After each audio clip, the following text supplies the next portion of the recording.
ഇനി വേദയുടെ നയം പതുക്കെ മാറ്റണം. തന്ത്രപരമായിട്ട് നീലിനെ വേണമെന്ന് വേദ പറയണം. അതൊറ്റയടിക്ക് പറഞ്ഞാ എല്ലാവർക്കും സംശയം തോന്നില്ലേ? എവിടെ തോന്നാൻ? അത്ര പെർഫെക്റ്റ് ആയിട്ടാ വേദ അഭിനയിക്കുന്നത്. ഒറിജിനല് ഭ്രാന്ത് തോറ്റുപോകും. അല്ല, സംശയം കൊണ്ട് ചോദിക്കുക, ശരിക്കും മുമ്പ് എപ്പോഴെങ്കിലും ഭ്രാന്ത് വന്നിട്ടുണ്ടോ? മുമ്പ് വന്നിട്ടില്ല, ഇനി വരും. ഇതുപോലുള്ള ചോദ്യങ്ങൾ ചോദിച്ച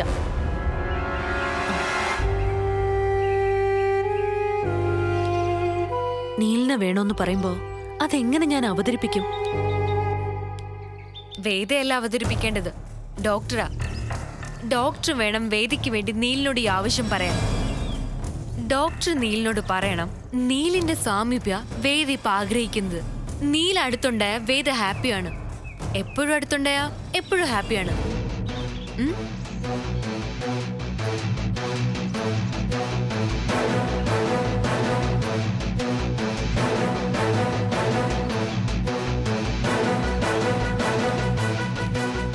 എന്തുപറ്റി?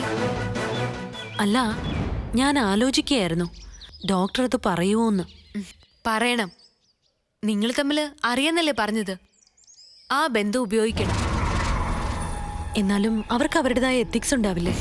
എന്ത് എത്തിക്സ്? ഈ എത്തിക്സിന് മുകളിലുള്ള സൗഹൃദം. പഴയ പ്രണയകഥയൊക്കെ ഡോക്ടറിനോട് പറഞ്ഞിട്ടില്ലേ? ഉവ്വ്. പിന്നെന്താ പ്രശ്നം? ഇതല്ലാതെ ഞാൻ നോക്കിയിട്ട് വേറെ ഒരു വഴിയും കാണുന്നില്ല. തന്നെയല്ല, വൈകുന്നതും കുഴപ്പാ. എങ്ങാനും രഹസ്യം പുറത്തായാലോ? നീ ആരോടും പറയാതിരുന്നാ മതി. ഞാനോ? ഇതോ? എന്റെ വേദേ ആ തടിച്ച് കെട്ടിക്കേണ്ടത് എന്റെയും കൂടെ ആവശ്യമാ. അതിനൊരു വഴി തെളിഞ്ഞു വരുമ്പോ ഞാനായിട്ടത് മുടക്കോ? ഡോക്ടർ സമ്മതിച്ചോന്ന് തന്നെ വെക്ക. നീല് സമ്മതിക്കോ? സമ്മതിപ്പിക്കണം. എങ്ങനെ? അതിനെന്തോരം വഴികളുണ്ട്. പ്രധാനമായിട്ട് ഇമോഷണൽ ബ്ലാക്ക് മെയിലിംഗ് ആണല്ലോ നമ്മൾ നടത്തുന്നത്. നീല് കാരണം വേദ ഇങ്ങനെ ആയെന്നുള്ള കുറ്റബോധം നമുക്ക് അനുകൂലമായിട്ട് ഉപയോഗിക്കുകയാണല്ലോ നമ്മളിപ്പോ ചെയ്യുന്നത്. അത് സ്ട്രോങ് ആക്കണം. നീല അനുസരിക്കോ? നീല അനുസരിക്കോ അനുസരിക്കാതിരിക്കോ അത് രണ്ടാമത്തെ കാര്യമാ. ആദ്യം നമ്മൾ ചെയ്യാനുള്ളത് ചെയ്യണം.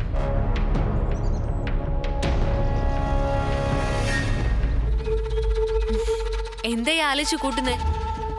പഴയ ധൈര്യം ഇപ്പൊ കാണുന്നില്ലല്ലോ. ശരിയാ, പഴയ ധൈര്യം ഇപ്പൊ എനിക്കില്ല. എന്നെ വേണ്ടെന്ന് നീല് പറഞ്ഞതോടെ തീർന്നതാ. ഞാൻ പിന്നെ അത്ര പെട്ടെന്ന് നീലിനെ മറക്കാൻ പറ്റാത്തോണ്ടാ ഞാൻ ഇങ്ങനെ ഒരു വേഷം കെട്ടിയത്. ഇത് പരാജയപ്പെടരുതെന്ന് എനിക്ക് നല്ല നിർബന്ധമുണ്ട്. പരാജയപ്പെട്ടാ പിന്നെ വേദ തനിച്ചായി പോവും എപ്പോഴും. അങ്ങനെ സംഭവിക്കാതിരിക്കാനാ ഡോക്ടറെ കൊണ്ട് അങ്ങനെ പറയിപ്പിക്കണമെന്ന് ഞാൻ പറഞ്ഞത്. എന്തായാലും വേണം. അതിത്തിരി നേരത്തെയായ ഈ സ്ഥലത്ത് താമസം അവസാനിപ്പിക്കാലോ.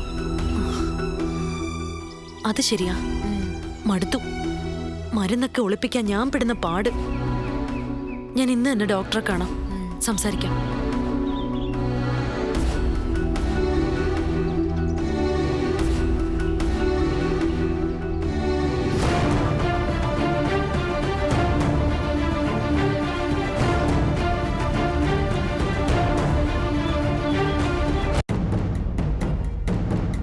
ഇങ്ങനെ ഓരോ ദിവസം കഴിയുന്തോറും ഇങ്ങനെ പുതിയ പുതിയ ആവശ്യങ്ങളുമായിട്ട് വന്നാൽ എങ്ങനെയാ വേദേ?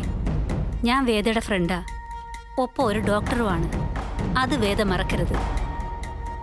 ഈ അവസ്ഥയിൽ എന്നെ സഹായിക്കാൻ വേറെ ആരും ഇല്ലാത്തതുകൊണ്ടാ ഞാനിങ്ങനെ ഡോക്ടറുടെ കാല് പിടിക്കുന്നത്. എന്നെ കൈവിടരുത്. ഭയങ്കര ചീറ്റിങ്ങാ ആ പാവ നീലിനോട് വേദ കാണിക്കുന്നത്. എല്ലാവരും വേദയെക്കുറിച്ച് എന്തുമാത്രം വിഷമിക്കുന്നുണ്ടെന്നറിയുമോ? അവരോട് നമ്മൾ ചെയ്യുന്നത് ക്രൂരതയാ. ഞാൻ എല്ലാം ഡോക്ടറോട് പറഞ്ഞിട്ടുള്ളതല്ലേ. നീലാണ് എൻ്റെ ലോകം. നീലില്ലാതെ എൻ്റെ ലൈഫ് കംപ്ലീറ്റ് ആവില്ല. ഞാൻ മാത്രമല്ല, നീലും ഇങ്ങനെ തന്നെയാ വിശ്വസിച്ചിരുന്നത്. എന്നിട്ട് പെട്ടെന്നൊരു ദിവസം അതിൽ നിന്ന് മാറി. എനിക്കങ്ങനെ മാറാൻ പറ്റാത്തോണ്ടാ ആരും ചെയ്യാത്ത പലതും ഞാൻ ചെയ്യുന്നത്. എനിക്ക് വേണമെങ്കിൽ വേറെ കല്യാണം കഴിക്കാം, എന്നിട്ട് സുഖമായിട്ട് ജീവിക്കാം. അങ്ങനെ ചെയ്താ ഇത്രയും നാൾ ഒരാളെ സ്നേഹിച്ചതിന് പിന്നെ എന്താ അർത്ഥം? ഫുൾ ടൈം എൻ്റെ അടുത്ത് നീല് വേണം, എന്നാലേ എൻ്റെ അസുഖം മാറൂ. അത്രയും പറഞ്ഞാ മതി, ബാക്കി ഞാൻ നോക്കിക്കൊള്ളാം. കൂടുതലൊന്നും ആലോചിക്കാനില്ല. എനിക്ക് വേണ്ടിയല്ലേ, പ്ലീസ്. ശരി, പറയാം. പക്ഷേ അത് നേരിട്ട് പറയില്ല. വേദയുടെ വീട്ടുകാർ വഴിയേ പറയൂ. വേദയുടെ വീട്ടുകാർ പറഞ്ഞ കാര്യങ്ങൾ സത്യമാണോന്ന് നീല് വന്ന് ചോദിച്ചാൽ സത്യമല്ലെന്ന് ഞാൻ പറയില്ല. ഇതിന് സമ്മതമാണെങ്കിൽ നമുക്ക് മുന്നോട്ട് നീങ്ങാം. ശരി, സമ്മതമാണ്. ഡോക്ടർ എന്റെ വീട്ടുകാരോട് പറഞ്ഞാൽ മതി.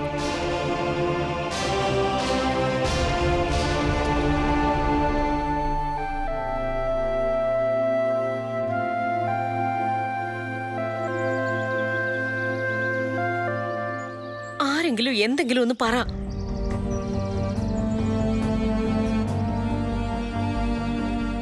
എന്താ നിങ്ങളുടെ തീരുമാനം? നീലിനോട് സംസാരിക്കാൻ പോകുന്നുണ്ടോ? അതോ പഴയ പക വെച്ച് അത് വേണ്ടാന്ന് വെക്കുകയാണോ? സൗത്രി, നീ പറയുന്നതൊക്കെ ശരിയാ. പക്ഷേ മതി, തടസ്സങ്ങളൊന്നും പറയാൻ നിൽക്കണ്ട. ഞാനത് സമ്മതിക്കില്ല. അറിയല്ലോ, നിങ്ങൾ രണ്ടുപേരുവാ അവളുടെ ജീവിതം തകർത്തത്.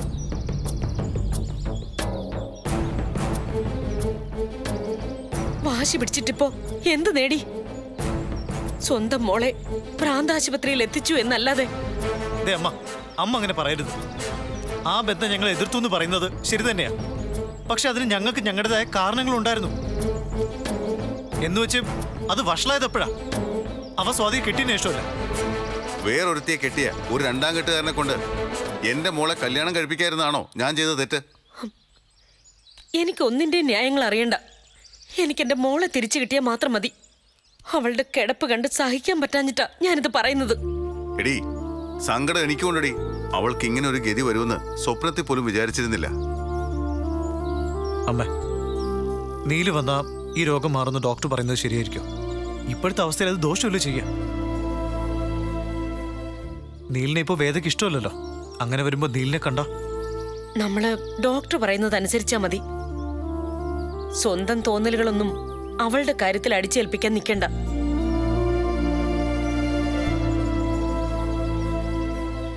നിങ്ങൾ പോണം, നീലിനെ കാണണം, അവനെ വരുത്തണം. നാണക്കേടാണ്, എന്നാലും ചെയ്യാം. പക്ഷേ അതുകൊണ്ട് എന്തെങ്കിലും ഗുണമുണ്ടാവുമെന്ന് എനിക്കറിയില്ല. അവൻ വേദയുടെ അസുഖം മാറ്റാൻ നിന്ന് തരുമെന്ന് തോന്നുന്നുണ്ടോ? ഞാനും കൂടി വരാം. കരഞ്ഞു കാല് പിടിക്കാം. കുറെ കാലം ഇഷ്ടമൊന്നും പറഞ്ഞ് നടന്നതല്ലേ. അവനും ഒരു ബാധ്യതയില്ലേ വേദയുടെ കാര്യത്തില്? എന്ത് ബാധ്യത? നമ്മുടെ മോൾ അവൻ പറയുന്ന മുഴുവൻ വിശ്വസിച്ച് നടന്നിട്ടല്ലേ. ആണുങ്ങളുടെ വാക്ക് കേട്ട് സ്വപ്നം കണ്ട് കിടക്കുന്ന സകല പെൺകുട്ടികൾക്കും കിട്ടുന്ന തിരിച്ചടിയാ ഇപ്പൊ നമ്മുടെ മോൾക്കും ഉണ്ടായത്. വന്നില്ലെങ്കിൽ വരുത്താനുള്ള വഴിയൊക്കെ എനിക്കറിയാം. ആവേശം വേണ്ട. ഇക്കാര്യത്തില് നമ്മൾ താഴ്ന്നു കൊടുക്കണം. സ്വാതി, അവളിങ്ങനെ നിൽക്കുമ്പോ സംശയമാണ്. എന്നാലും പറഞ്ഞു നോക്കാം. എന്റെ മോളുടെ കാര്യമായി പോയില്ലേ? ശരി, വണ്ടി കയറ്. അമ്മ അമ്മ ഇങ്ങനെ ഓരോന്ന് ചിന്തിച്ചൂട്ടി അസുഖമൊന്നും വരുത്തി വെക്കണ്ട. അമ്മയെ വീട്ടിലാക്കിയിട്ട് ഞങ്ങൾ പോയി സംസാരിക്കാം. വാ വാ.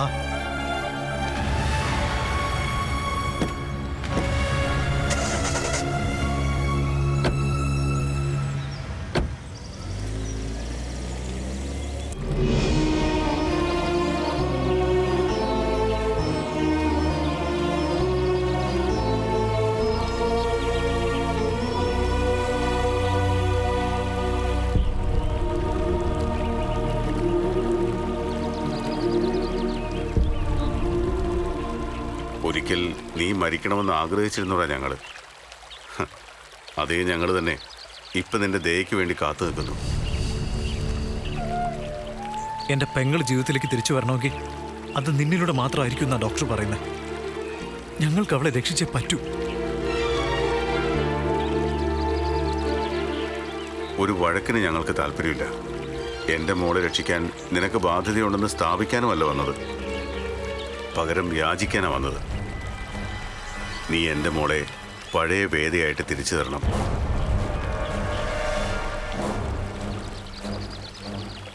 നീ ചിന്തിക്കുന്ന എന്താണെന്ന് എനിക്കറിയാം. അങ്ങനൊരു തീരുമാനം നീ എടുത്താൽ നിന്റെ കുടുംബത്തിലുണ്ടാവുന്ന പ്രശ്നങ്ങൾ അത് ചിന്തിക്കേണ്ട വിഷയം തന്നെയാണ്. പക്ഷേ ഈ സമയത്ത് അതിനേക്കാളൊക്കെ പ്രധാനമാണ് വേദ. വൈകും തോറും കോംപ്ലിക്കേഷൻ കൂടി വരുമെന്നാണ് ഡോക്ടർ പറഞ്ഞത്. അത് ഒഴിവാക്കുന്നതാണ് നല്ലത്. നീ എന്താ ഒന്നും മിണ്ടാതെ നിൽക്കുന്നത്? എന്തു മറുപടി പറയണമെന്ന് ചിന്തിക്കായിരുന്നു. വേദ ഈ അവസ്ഥയിൽ കഴിയുന്നതിൽ നിങ്ങളെക്കാൾ കൂടുതൽ വേദനിക്കുന്നത് ഞാനാ. കുറ്റബോധം കൊണ്ട് ഉരുകിക്കൊണ്ടിരിക്കുക ഞാൻ. കാരണം ഞാനാണല്ലോ ഒരർത്ഥത്തിൽ വേദയുടെ ഈ തകർച്ചയ്ക്ക് കാരണം. ഒരർത്ഥത്തിലല്ല, എല്ലാ അർത്ഥത്തിലും നിങ്ങൾ തന്നെയാണ് കാരണം. ഗണേശൻ അങ്ങനെ പറയരുത്. പ്രണയത്തിന്റെ ആദ്യഘട്ടത്തിൽ ഇതിനെ എതിർത്ത ആരാ? അന്ന് നിങ്ങൾ ഈ ബന്ധത്തിന് സമ്മതം മൂളിയിരുന്നെങ്കിൽ ഒരുപക്ഷെ എൻ്റെ ജീവിതത്തിലേക്ക് സ്വാതി കടന്നു വരികയില്ലായിരുന്നു. പ്രേമിക്കുന്നവൻ പ്രേമിക്കുന്ന പെണ്ണിനെ ആരെതിർത്താലും ഇറക്കിക്കൊണ്ടുപോയി വിവാഹം കഴിക്കണം. അതാണ് ആണത്വം. ഞാനതിന് തയ്യാറായിരുന്നു. പിന്നെന്താ ചെയ്യാതിരുന്നത്? അപ്പോഴേക്കും ജാതക പ്രശ്നം വന്നു, സ്വാതി വന്നു. അവിടുന്ന് പ്രശ്നങ്ങളൊക്കെ വേറൊരു റൂട്ടിലേക്ക് തിരികെയായിരുന്നല്ലോ. കഴിഞ്ഞു പോയതിൻ്റെ കണക്കെടുക്കാനല്ല ഞങ്ങൾ വന്നത്. അതിൻ്റെ പേരിൽ നീലുമായ ഒരു വാക്ക് തർക്കം ഉണ്ടാക്കാനും ഞങ്ങൾക്ക് താല്പര്യമില്ല. അറിയാലോ എന്നെ, ആരുടെ മുന്നിലും ഇതുപോലെ തൊഴുതു നിന്നിട്ടില്ല. എന്നിട്ടും നീലിന് മുന്നിൽ അത് ചെയ്യുന്നത് എൻ്റെ മകളുടെ ഭാവിയെ കരുതിയ. ഒരച്ഛൻ്റെ വേദന അത് മനസ്സിലാക്കണം. വേദയ്ക്ക് വേണ്ടി ഒരല്പം റിസ്ക് എടുക്കണം. സ്വാതിയൊന്നും പറയില്ല. ഞങ്ങൾ സ്വാതിയുമായിട്ട് സംസാരിച്ചിരുന്നു. വേദയെ രക്ഷിക്കണമെന്ന് സ്വാതിക്കാണ് ഏറ്റവും നിർബന്ധം.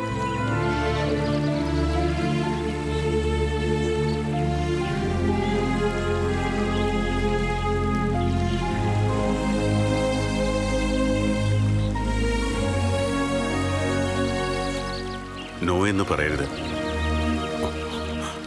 ഞാൻ വേണമെങ്കിൽ നീലിൻ്റെ കാല് പിടിക്കാം.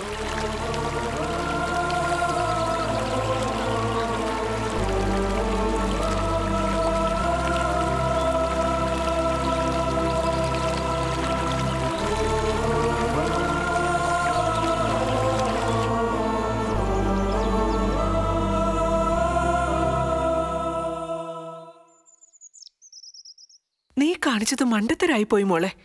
ഒരിക്കലും നീലിനെ വേദയുടെ അടുത്തേക്ക് പോകാൻ അനുവദിക്കരുതായിരുന്നു.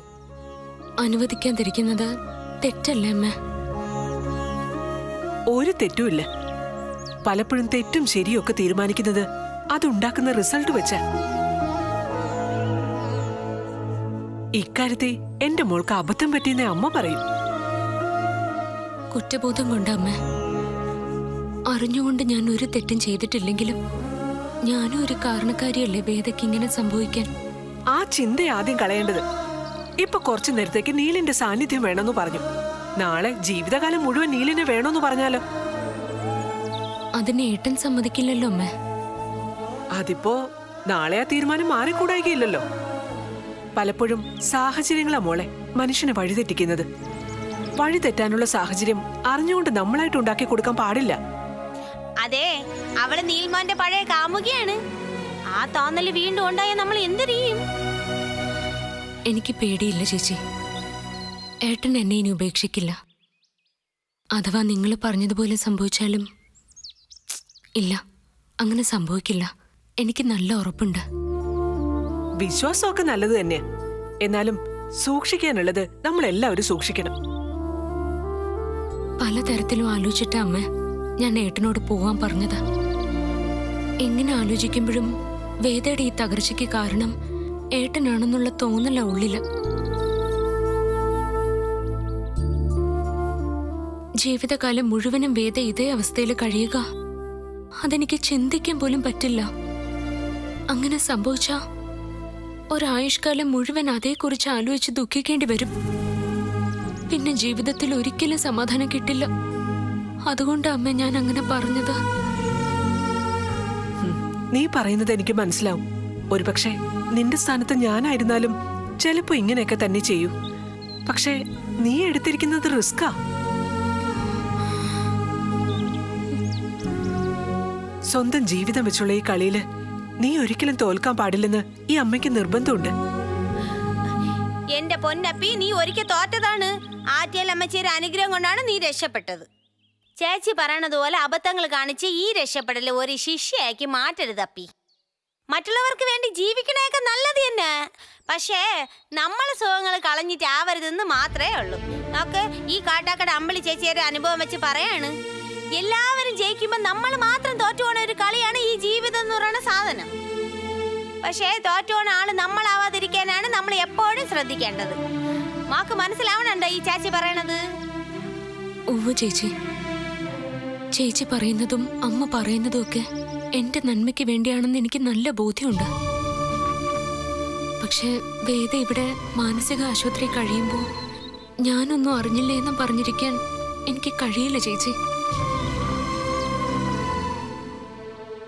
അതെന്താ അങ്ങനെയെന്ന് ചോദിച്ചാ അതങ്ങനെയാണെന്ന് മാത്രമേ എനിക്ക് പറയാൻ പറ്റൂ. സ്വാതി അങ്ങനെയാ, അങ്ങനെ ആവാനേ സ്വാതിക്ക് പറ്റും.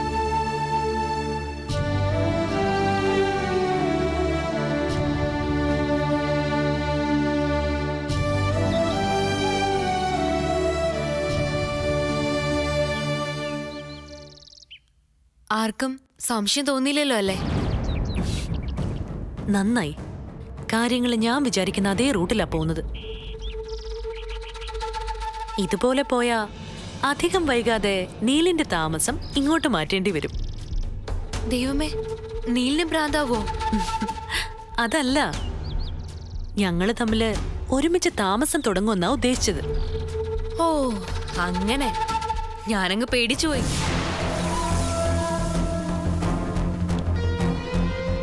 ഇനി പിടിച്ച പിടി വിട്ടേക്കരുത്. ഒരു പരുക്കും ഇല്ലാതെ ഭദ്രമായിട്ട് എല്ലാ വഴികളും അടച്ചുകളഞ്ഞേക്കണം. സ്വാതിക്ക് പിന്നെ അങ്ങോട്ട് കേറാനേ പറ്റരുത്. അത് ഞാൻ ഏറ്റു. ഇവിടെ എന്റെ അഭിനയവും അവിടെ നിന്റെ ബ്രെയിൻ വാഷും കൂടി ചേരുമ്പോ നമ്മൾ ഉദ്ദേശിച്ച റിസൾട്ട് ഉണ്ടാവും. വീട്ടിലെ കാര്യം ഞാൻ ഏറ്റു. ഇവിടുത്തെ കാര്യം ഞാനും ഏറ്റു. പക്ഷേ ഒന്നെപ്പോഴും മനസ്സിലുണ്ടാവണം, എവിടെയെങ്കിലും ആർക്കെങ്കിലും സംശയം തോന്നിയ അതോടെ എല്ലാം പൊളിയും. സംശയം തോന്നില്ലല്ലോ. അത്ര പെർഫെക്റ്റ് ആയിട്ടാ ഞാൻ അഭിനയിക്കുന്നത്. അത് സമ്മതിക്കാതിരിക്കാൻ പറ്റില്ല. ഒറിജിനൽ ഭ്രാന്തന്മാര് തോറ്റുപോകുന്ന പെർഫോമൻസാ. നാളെ നീലിനെ കെട്ടിക്കഴിയുമ്പോ വേണമെങ്കിൽ വേദിക്കും സിനിമയിൽ അഭിനയിക്കാം. ഇതൊക്കെ പറഞ്ഞ് ചിരിക്കുകയും ചെയ്യാം. എന്റെ മുമ്പില് ഈ ഒരു വഴി മാത്രമേ ഉള്ളൂ. ഇത്തവണ ഭാഗ്യം എന്റെ കൂടെ നിൽക്കും. നാളെ ഒരിക്കൽ സത്യം നീല് മനസ്സിലാക്കിയാലും എനിക്ക് പ്രശ്നമൊന്നും വരില്ല. നീലിന് വേണ്ടി ചെയ്യുന്ന ത്യാഗമായിട്ടേ അന്ന് നീലിന് അത് തോന്നൂ. എല്ലാം വേദ ആഗ്രഹിക്കുന്ന പോലെ നടക്കട്ടെ. വേദയും കൊണ്ട് വീടിന്റെ പടികേറി വരുന്ന നീലിനെയും കാത്ത് ഞാൻ ഇരിക്കാൻ തുടങ്ങുക ഈ നിമിഷം മുതൽ. ആ ഇരിപ്പ് അധികം നീട്ടേണ്ടി വരില്ല. ഞാൻ വരും.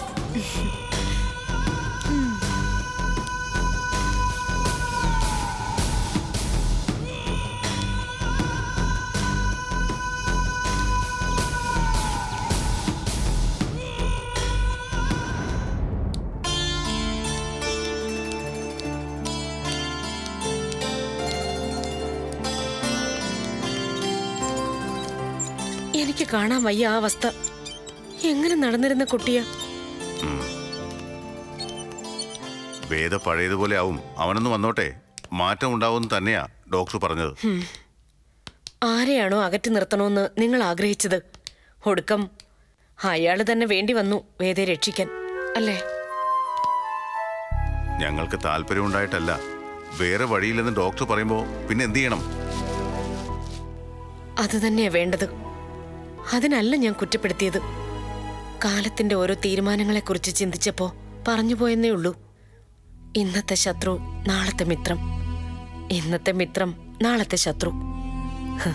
വിചിത്രമാ കാര്യങ്ങൾ. അമ്മ, സത്യത്തിൽ നീലിനെയല്ല നമ്മൾ നമിക്കേണ്ടത്. ഞാൻ മനസ്സിലാക്കിയെടുത്തോളം നീലിനിപ്പോ വേദയോട് അത്ര മമതയൊന്നുമില്ല. വരുന്നത് പോലും കടമ തീർക്കാൻ വേണ്ടി മാത്രമാ, ഒരു ചടങ്ങ്. നീലിനെ പറഞ്ഞു വിടുന്നത് സ്വാതിയാ. അവൾക്ക് വേദയെക്കുറിച്ച് ഓർത്ത് നല്ല ഉത്കണ്ഠയുണ്ട്. നീലിനെ പറഞ്ഞു വിടുന്നത് സ്വാതിയാ. അവൾക്ക് വേദയെക്കുറിച്ച് ഓർത്ത് നല്ല ഉത്കണ്ഠയുണ്ട്. ലോകത്തൊരു ഭാര്യയും ചെയ്യാത്ത കാര്യ ആ കുട്ടി ചെയ്യുന്നത്. അതിന്റെ പുണ്യം സ്വാതിക്ക് കിട്ടും. പുണ്യമാണോ അതോ ദുരിതമാണോ കിട്ടാൻ പോകുന്നത് ആർക്കറിയാം. നമ്മുടെ മോള് എന്നും ശത്രുവായി കണ്ട ആളാ സ്വാതി. ശത്രുത കാണിക്കേണ്ടത് സ്വാതിയായിരുന്നു. എന്നിട്ടും അവളത് കാണിച്ചില്ല. അതാണ് മഹത്വം. വെറുതെ അല്ല കാഴ്ചയ്ക്ക് ചേർച്ചയില്ലെങ്കിലും നീലിന്റെ മനസ്സിൽ സ്വാതി കയറിപ്പറ്റിയത്. കളങ്കമില്ലാത്ത മനസ്സാ ആ സ്വാതിയുടേത്. അമ്മേ, എനിക്ക് ചില പേടികളൊക്കെ ഉണ്ട്. ഈ അവസരത്തിൽ ഞാനങ്ങനെ ചിന്തിക്കാൻ പാടില്ലാത്തതാണ്. വേദയുടെ അസുഖം മാറിയ വീണ്ടും പഴയതൊക്കെ ആവർത്തിക്കുന്ന എന്റെ പേടി. അവസാനിപ്പിച്ചെടുത്തുനിന്ന് തുടങ്ങാൻ ആ പ്ലാനെങ്കിൽ ഇനി അതുണ്ടാവില്ലടാ. കാരണം നീലിന് വേദയെ വേണ്ടല്ലോ.